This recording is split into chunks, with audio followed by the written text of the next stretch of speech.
یہ حضرت یوسف علیہ السلام کا ایمان افروز اور عبرت سے بھرپور قصہ ہے جو صبر، پاکیزگی اور اللہ پر کامل بھروسے کی لازوال مثال پیش کرتا ہے۔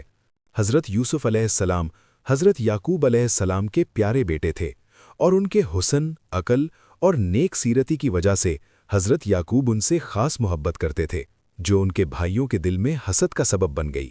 ایک رات حضرت یوسف نے خواب دیکھا کہ 11 ستارے، سورج اور چاند ان کو سجدہ کر رہے ہیں۔ جب انہوں نے یہ خواب اپنے والد حضرت یعقوب کو سنایا تو انہوں نے سمجھ لیا کہ اللہ تعالیٰ حضرت یوسف کو ایک بلند مقام عطا فرمانے والا ہے، مگر ساتھ ہی نصیحت کی کہ یہ خواب بھائیوں کو نہ بتانا، کیونکہ حسد انسان کو اندھا کر دیتا ہے۔ لیکن بھائیوں کے دلوں میں جلتی آگ بجھنے کے بجائے اور بھڑک اٹھی، یہاں تک کہ انہوں نے آپس میں مشورہ کیا کہ یوسف کو راستے سے ہٹا دیا جائے تاکہ باپ کی توجہ صرف انہی پر رہے۔ چنانچہ ایک دن بہانے سے حضرت یوسف کو سیر کے لیے لے گئے اور ایک سنسان کنویں میں ڈال کر واپس آ گئے اور والد کے سامنے جھوٹا بہانہ بنا کر روتے ہوئے کہا کہ بھیڑیا یوسف کو کھا گیا ہے۔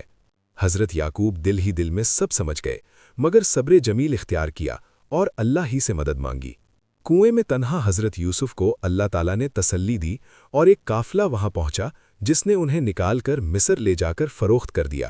یوں وہ غلامی کی زندگی میں داخل ہو گئے، مگر اللہ کا فیصلہ یہی تھا کہ اسی غلامی کے پردے میں عزت اور حکومت کی راہیں کھلیں۔ مصر کے عزیز نے حضرت یوسف کو خرید کر اپنے گھر میں رکھا اور ان کی تربیت کی۔ وقت کے ساتھ ساتھ حضرت یوسف کے حسن اور اخلاق نے سب کو متاثر کیا، مگر آزمائش کا وقت اس وقت آیا جب عزیز مصر کی بیوی نے انہیں گناہ کی دعوت دی۔ حضرت یوسف نے اللہ کے ڈرتا ہوں، یہی ان کا ایمان تھا کہ تنہائی میں بھی گناہ سے بچ گئے۔ اس کے باوجود الزام انہی پر لگا دیا گیا اور بے گناہ ہونے کے باوجود قید خانے میں ڈال دیے گئے، مگر قید بھی ان کے لیے تبلیغ اور نیکی کا ذریعہ بن گئی۔ وہ قیدیوں کو اللہ کی طرف بلاتے اور خوابوں کی تعبیر بتاتے۔ اسی قید خانے میں انہوں نے بادشاہ کے قیدیوں کے خوابوں کی درست تعبیر بتائی، اور برسوں بعد بادشاہ نے ایک عجیب خواب دیکھا جس کی تعبیر کسی کو معلوم نہ تھی۔ تب اللہ کے حکم سے حضرت یوسف علیہ السلام کو یاد کیا گیا۔ انہوں نے خواب کی ایسی تعبیر بتائی جو حرف بحرف سچ ثابت ہوئی۔ یوں حضرت یوسف علیہ السلام کی بے گناہی بھی ثابت ہوئی اور وہ قید سے باعزت رہا ہو کر نکلے۔